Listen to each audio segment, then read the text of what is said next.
Hai murid-murid, bertemu kita sekali lagi dalam satu lagi seri pelajaran Pendidikan Moral tahun 5. Dan ini merupakan bahagian yang terakhir dalam tajuk kita unit 14, Toleransi. Standar kandungan adalah amalan toleransi dalam hidup bermasyarakat. Standar pembelajaran mengenal pasti contoh amalan toleransi dalam hidup bermasyarakat.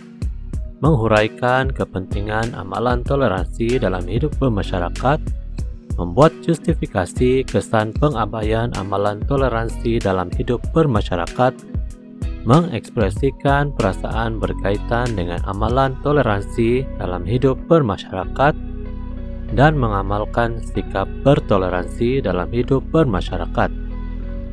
Mari kita lihat nota dalam buku teks kita. Yang pertama, bertolak ansur, kebajikan diutamakan. Baca dan pahami cerita. Kata Meling dalam catatannya di dalam Facebook, pada suatu hari saya dan ibu menaiki transit aliran ringan ataupun LRT ke pusat bandar. Ibu menyuruh saya duduk di zon keutamaan karena terdapat satu tempat kosong di situ. Tempat di sebelah saya diduduki oleh seorang pemuda yang umurnya dalam lingkungan 20-an. Tidak lama kemudian, ramai penumpang mula memenuhi gerabak tersebut. Seorang datuk yang bongkok dan bertongkat berdiri di hadapan saya. Perlukah saya bangun untuk memberikan tempat duduk kepada datuk ini? Bisik hati saya dalam dilema. Saya memandang pemuda di sebelah saya. Tapi dia tidak mempedulikannya. Dia terus memejamkan mata. Saya sangat marah, tetapi coba mengawal diri. Kemudian saya terus bangun untuk memberikan tempat duduk saya kepada datuk itu. Saya sadar amalan bertoleransi dapat mewujudkan suasana yang harmoni dalam hidup bermasyarakat. Berikan contoh amalan toleransi lain dalam hidup bermasyarakat. Terdapat banyak contoh amalan toleransi yang kita boleh amalkan dalam hidup bermasyarakat. Sebagai contoh, apabila kita hendak menaiki pengangkutan awam seperti LRT ataupun bus, kita perlulah beratur dan tidak berebut-rebut. Apakah perasaan kamu apabila dapat bertoleransi dengan anggota masyarakat? Sudah pasti kita akan merasa bangga dan gembira karena tindakan kita itu boleh mewujudkan suasana yang harmoni dalam kehidupan kita bermasyarakat. Mari kita uji diri. Jawab soalan. Kamu ke perpustakaan desa untuk mencari buku cerita bagi menyiapkan tugasan bahasa Melayu. Semasa di sudut buku cerita baharu, seorang budak perempuan sedang memilih buku cerita dengan agak lama. Budak perempuan tersebut tidak memberikan peluang kepada kamu untuk memilih buku. Kamu menunggu dengan agak lama untuk memilih buku. Soalan yang pertama, jelaskan tindakan toleransi kamu berdasarkan situasi di atas. Kita boleh menegur budak perempuan tersebut dengan baik, ataupun kita juga boleh pergi ke bahagian yang lain terlebih dahulu dan kembali ke bahagian buku cerita baharu apabila budak perempuan tersebut telah selesai memilih buku. Soalan yang kedua, apakah yang akan berlaku jika kamu tidak bertoleransi dalam situasi di atas? Jika kita tidak mengamalkan sikap bertoleransi, kita mungkin akan melakukan sesuatu yang boleh menyebabkan keadaan menjadi tidak harmoni dan boleh mengganggu orang lain. Yang ketiga, masyarakat yang bersikap sabar tidak menimbulkan perselisihan paham dalam hidup bermasyarakat. Bincangkan ayat tersebut dan kaitkan dengan situasi di atas. Apabila kita bersikap sabar dalam situasi seperti yang ditunjukkan, perselisihan paham tidak akan berlaku dan kehidupan bermasyarakat akan lebih harmoni. Sekarang kita akan meneruskan dengan aktiviti dalam buku kerja kita di dalam muka surat 82 hingga 84. Mari kita mulakan. Soalan yang pertama, lengkapkan peta bui dengan jawaban yang betul. Kita diberikan beberapa cadangan jawaban. Yang pertama, saya berasa tenang apabila menerima teguran daripada masyarakat. Yang kedua, saya berasa bersyukur apabila semua masyarakat sentiasa bertolak ansur. Yang ketiga, saya berpuas hati dengan keputusan mesyuarat yang diadakan. Yang keempat, saya berasa selesa apabila masyarakat menjalankan amalan keagamaan. Yang kelima, saya berasa bangga apabila dapat mengelakkan berlakunya salah faham.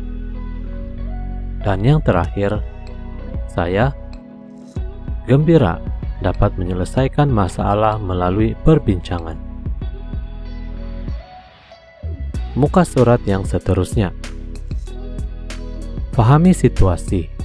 Kemudian, nyatakan cara bertoleransi yang betul berdasarkan situasi yang berikut. Dalam gambar yang pertama, kita melihat beberapa orang yang menaiki bus. Salah seorang penumpang tersebut adalah seorang ibu yang mengandung. Cara bertoleransi adalah memberikan tempat duduk kepada anggota masyarakat yang lebih memerlukan.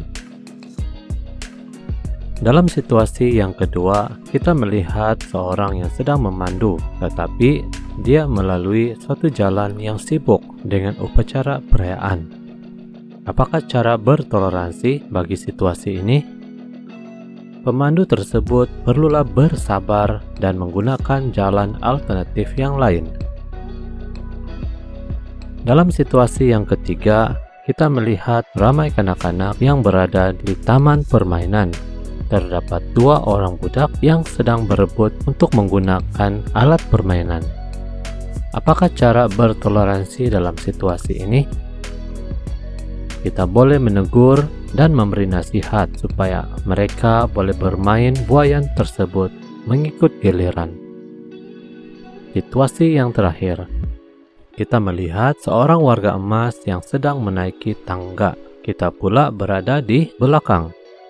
Apakah cara bertoleransi dalam situasi ini? Kita bolehlah membantu warga emas untuk menaiki tangga dengan memimpin tangannya.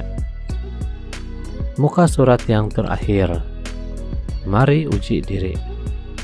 Secara berpasangan, jalankan pemerhatian tentang amalan toleransi terhadap masyarakat. Yang pertama, tidak berebut tempat duduk dengan anggota masyarakat semasa menggunakan kendaraan awam. Adakah ini dilaksanakan dalam masyarakat kita? Tandakan betul jika ya, tandakan salah jika tidak dilaksanakan.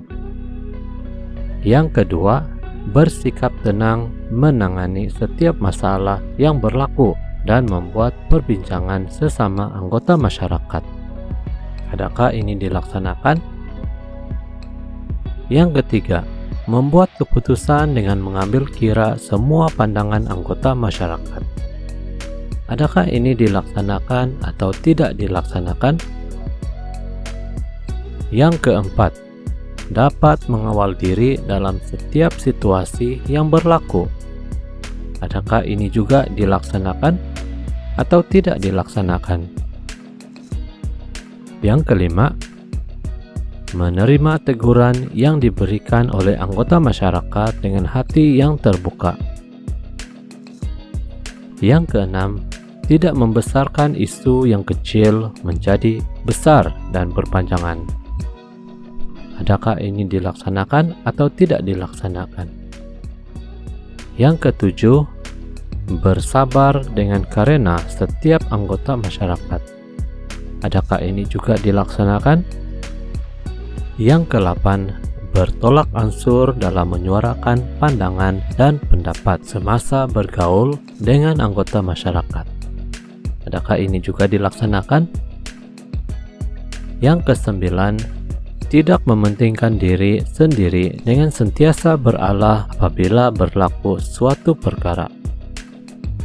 Adakah ini juga diamalkan?